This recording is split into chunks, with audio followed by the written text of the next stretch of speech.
Hello good morning privy ವ್ಲಾಗ್ಸ್ಗೆ ಸ್ವಾಗತ. ಇವಾಗ ಎದ್ದಿದ್ದಷ್ಟೇ 6 ಗಂಟೆ ಆಗಿದೆ. ಎದ್ದ ತಕ್ಷಣ ನಾನಿಲ್ಲಿ ಸ್ವಲ್ಪ ಬಿಸಿ ನೀರು ತಗೊಂಡು ಅದಕ್ಕೆ ಒಂದು ಅರ್ಧ ಸ್ಪೂನಷ್ಟು ಮೆಂತೆ ಪುಡಿ ಹಾಕ್ಕೊಂಡು ಕುಡಿದೆ.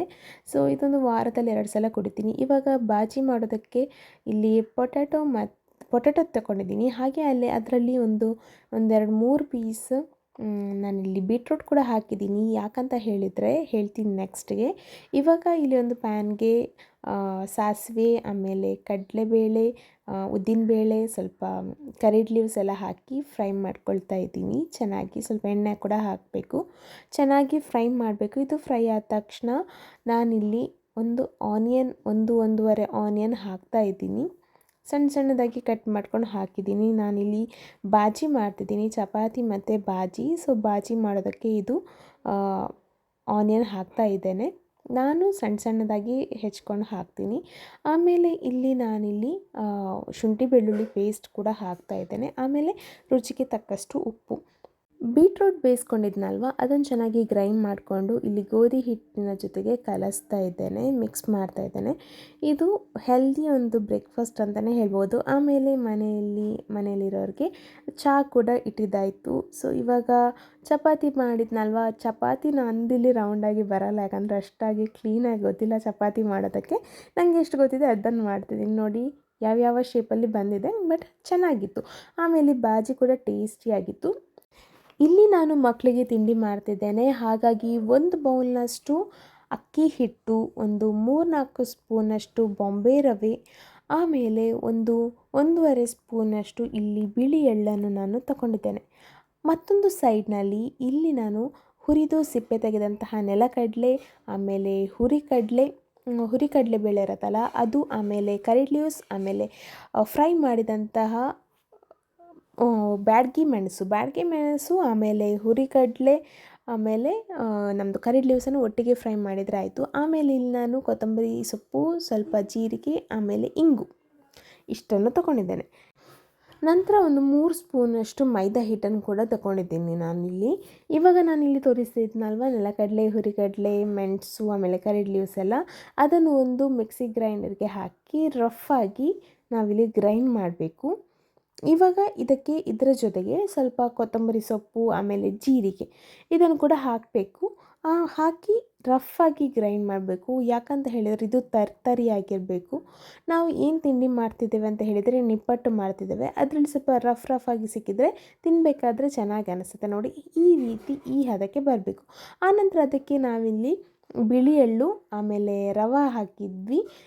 ನೆಕ್ಸ್ಟಿಗೆ ಈ ಅಕ್ಕಿ ಹಿಟ್ಟಿತ್ತಲ್ವ, ಒಂದು ಬೌಲ್ ಅದನ್ನು ಕೂಡ ಹಾಕಿ ಚೆನ್ನಾಗಿ ಮಿಕ್ಸ್ ಮಾಡಬೇಕು. ಆಮೇಲೆ ಮೈದಾ ಹಿಟ್ಟು ಕೂಡ ಹಾಕಬೇಕು. ರುಚಿಗೆ ತಕ್ಕಷ್ಟು ಉಪ್ಪು ಕೂಡ ಹಾಕಬೇಕು.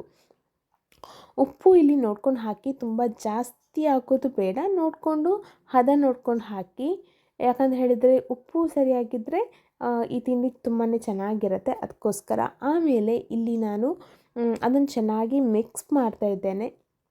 ನಂತರ ಇಲ್ಲಿ ನಾವು ಇಂಗು ತಗೊಂಡಿದ್ನಲ್ವ, ಇಂಗನ್ನು ಸ್ವಲ್ಪ ನೀರಿನಲ್ಲಿ ಮಿಕ್ಸ್ ಮಾಡಿ ಆ ನೀರನ್ನು ಹಾಕ್ತಾ ಇದ್ದೇನೆ. ಇಲ್ಲಿ ನೀರಿನಲ್ಲಿ ಮಿಕ್ಸ್ ಮಾಡಿ ಹಾಕ್ಕೊಳ್ಬೇಕು, ಚೆನ್ನಾಗಾಗತ್ತೆ, ಕ್ಲೀನಾಗಿ ಎಲ್ಲದಕ್ಕೂ ಹೊಂದುತ್ತೆ. ಆಮೇಲೆ ಇಲ್ಲಿ ನಾನು ಸ್ವಲ್ಪ ಸನ್ಫ್ಲವರ್ ಆಯಿಲನ್ನು ಒಂದು ಅರ್ಧ ಕಪ್ಪಷ್ಟು ಸನ್ಫ್ಲವರ್ ಆಯಿಲ್ ಬಿಸಿ ಮಾಡಿಕೊಂಡು ಇದಕ್ಕೆ ನಾನು ಹಾಕ್ತಾ ಇದ್ದೇನೆ.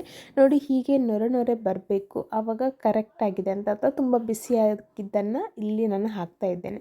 ಆಮೇಲೆ ಎಲ್ಲವನ್ನು ಚೆನ್ನಾಗಿ ಮಿಕ್ಸ್ ಮಾಡಿಕೊಳ್ಬೇಕು. ಎಲ್ಲದಕ್ಕೂ ಉಪ್ಪು, ಆಮೇಲೆ ಏನು ಗ್ರೈಂಡ್ ಮಾಡ್ಕೊಂಡಿದ್ದೀವಿ ಐಟಮ್ ಎಲ್ಲ ಹೋಗೋ ಥರ ಇಲ್ಲಿ ಚೆನ್ನಾಗಿ ಮಿಕ್ಸ್ ಮಾಡಬೇಕು. ಸ್ವಲ್ಪ ನೀರು ಬೇಕಿದ್ದರೆ ನೀರು ಹಾಕ್ಕೊಳ್ಬೋದು. ಯಾಕಂತ ಹೇಳಿದರೆ ಆಲ್ಮೋಸ್ಟ್ ಚಪಾತಿ ಹದದಷ್ಟು ಬಂದರೆ ಸಾಕಾಗತ್ತೆ ನಮಗಿಲ್ಲಿ. ಆಮೇಲೆ ಈ ರೀತಿ ನಾನಿಲ್ಲಿ ಒಂದು ಪ್ಲಾಸ್ಟಿಕ್ಕಿಗೆ ಎಣ್ಣೆ ಸವರ್ಕೊಂಡು ಇದನ್ನು ತಟ್ತಾ ಇದ್ದೇನೆ. ತಟ್ಟಬೇಕಾದ್ರೆ ನೋಡಿ ಈ ರೀತಿ ಚಟ್ಟೆಯಾಗಿ ತಟ್ಟಬೇಕು. ಯಾಕಂತ ಹೇಳಿದರೆ ಇದನ್ನು ಎಣ್ಣೆಯಲ್ಲಿ ಬಿಡಬೇಕಾದ್ರೆ ಇದು ಪೂರಿ ಥರ ಉಬ್ಬಿ ಬರಬಾರ್ದು, ಅದಕ್ಕೋಸ್ಕರ. ಇವಾಗ ನಾವಿಲ್ಲಿ ಇದನ್ನು ಸ್ವಲ್ಪ ಕಲರ್ ಚೇಂಜ್ ಆಗೋವರೆಗೂ ಫ್ರೈ ಮಾಡಬೇಕು. ಮೀಡಿಯಮ್ ಫ್ಲೇಮಲ್ಲಿ ಇಟ್ಕೊಂಡು ಫ್ರೈ ಮಾಡಿದರೆ ಆಯಿತು.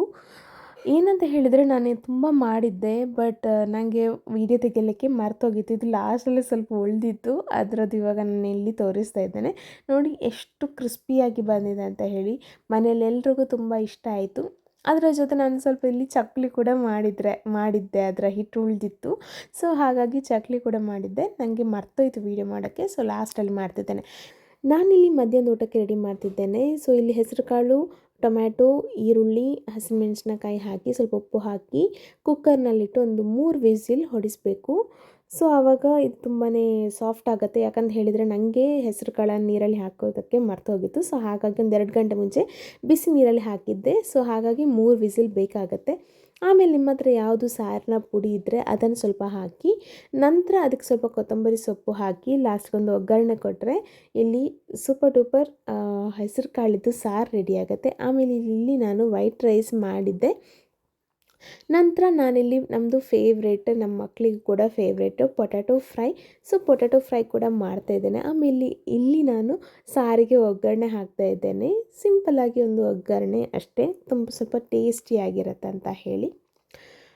ಇಲ್ಲಿ ಬೆಳ್ಳುಳ್ಳಿ, ಸ್ವಲ್ಪ ಸಾಸಿವೆ, ಮೆಣಸು ಎಲ್ಲ ಹಾಕಿ ಒಗ್ಗರಣೆ. ಇದು ಸಾಸಿವೆ ಚಿಟಪಟ ಅಂತ ಹೇಳಬೇಕಾದ್ರೆ ಇದನ್ನು ತಗೊಂಡು ಹೋಗಿ ಸಾರಿಗೆ ಹಾಕಿದ್ರಾಯ್ತು. ಇವಾಗ ಇಲ್ಲಿ ಪೊಟ್ಯಾಟೊ ಕೂಡ ಫ್ರೈ ಆಗ್ತಾಯಿದೆ. ಇದೊಂದು ಸೂಪರ್ ಆಗಿರೋಂತಹ ಒಂದು ಊಟ ಅಂತಲೇ ಹೇಳ್ಬೋದು. ತುಂಬಾ ಟೇಸ್ಟಿಯಾಗಿರುತ್ತೆ. ಹಾಗೆ ಇಲ್ಲಿ ಸೌತೆಕಾಯಿ ಉಪ್ಪಿನಕಾಯಿ ಕೂಡ ಇತ್ತು.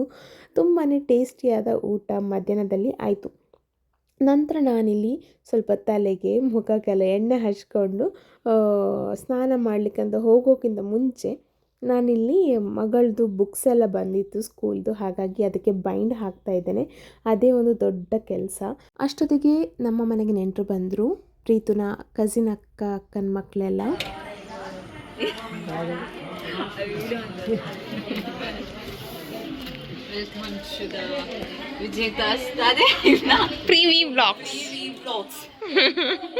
ಅವ್ರು ಹೋಗಿದ ನಂತರ ಆರ್ವಿಯಲ್ಲಿ ಉಳಿದ ಹಿಟ್ಟಲ್ಲಿ ಪುನಃ ಇಲ್ಲಿ ನಿಪ್ಪಟ್ಟು ಮಾಡ್ತಾ ಇದ್ದಾಳೆ. ಇವಾಗ ಪ್ರೀತು ಕೂಡ ಅದನ್ನು ನೋಡ್ತಾ ಇದ್ದಾರೆ.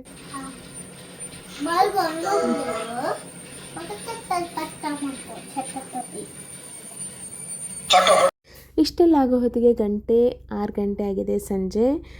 ಆವಾಗ ನಮ್ಮ ಆರ್ವಿ ಟಿ ವಿ ನೋಡಿಕೊಂಡು ಯೋಗ ಮಾಡ್ತಿದ್ದಾಳೆ. ಅವಳಿಗೆ ಇದೊಂದು ಇಷ್ಟ ಆಗುತ್ತೆ, ಈ ಟಿ ವಿ ನೋಡಿಕೊಂಡು ಯೋಗ ಮಾಡೋದಕ್ಕೆ. ಸೊ ಮಾಡ್ತಾ ಇದ್ದಾಳೆ. ಸೊ ಇದಾಗಿತ್ತು ಈ ದಿನದ ವಿಡಿಯೋ. ನಿಮಗೆಲ್ಲ ಇಷ್ಟ ಆಯಿತು ಅಂತ ತಿಳ್ಕೊಂಡಿದ್ದೀನಿ. ಈ ವಿಡಿಯೋ ಇಷ್ಟ ಆದರೆ ಲೈಕ್ ಮಾಡಿ, ಶೇರ್ ಮಾಡಿ, ಸಬ್ಸ್ಕ್ರೈಬ್ ಮಾಡಿ. Thank you for watching. Tata, take care, bye bye.